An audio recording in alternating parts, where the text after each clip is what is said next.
246 نمبر مکتوب دا امام ربانی رحمہ اللہ لکھل ہے میر محمد نعمان رحمہ اللہ دی مکتوب شریف کے دریو خبر و بیان ہے اولنے خبر حصول دا اغا مقاماتو جو اغا متوقع دی دا دی خبر امید شتا چی اللہ تعالیٰ بے حاصل کی نو دا متوقع مقاماتو دا حصول بیان پکے دویم نمبر مراتب دا کمال او دا تکمیل دریم نمبر کل کل پا سالک بانے دا سی وخراشی چه د نیکو اعمالو توفیق ترنا بنشی او سلب شي داغه د وجه بیان کړي چې ولی سالکینو نه توفیق سلب کیږي او دوی د توفیق نه محرومي 249 نمبر مکتوب دا امام ربانی رحمہ اللہ لکھل دے مرزا حسام الدین احمد رحمہ اللہ پدی مکتوب شریف کے دا علم الکلام یو مسئلہ بیانی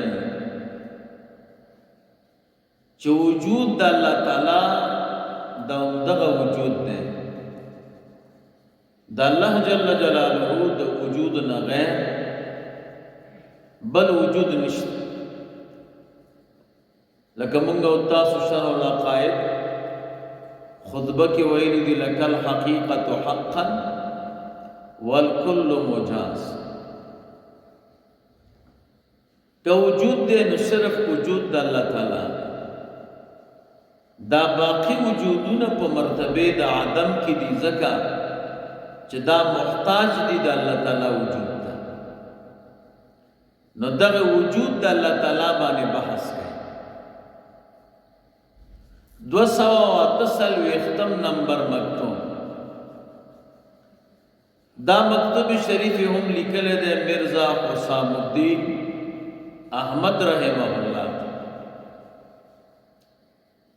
پدی مکتوب شریف کے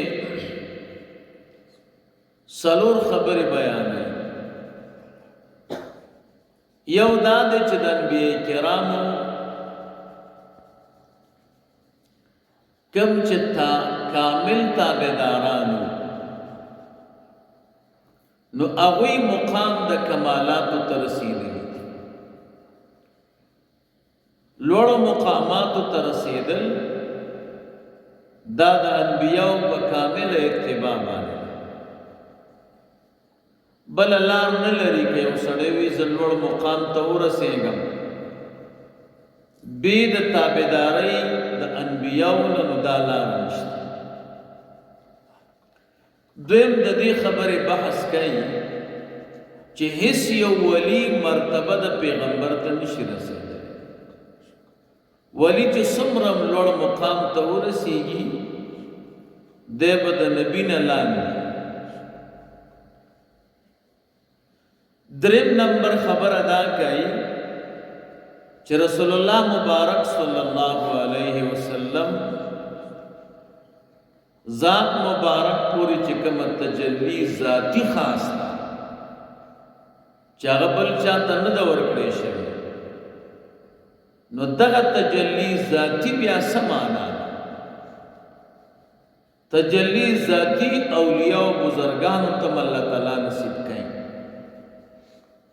اور رسول اللہ مبارک صلی اللہ علیہ وسلم تم ورکڑے شوے دا خو بیا معنی د دواړو سره جدا دي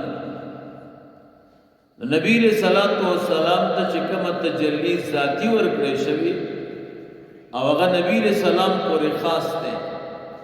الته د تجلی ذاتی سمانا 251 نمبر مکتوب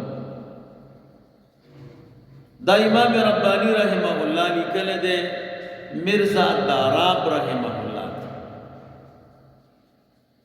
دی مکتوب شریف کې د دوو خبرو بیان دی یو بیان د فضائل او د متابعت د نبی صلی الله علیه وسلم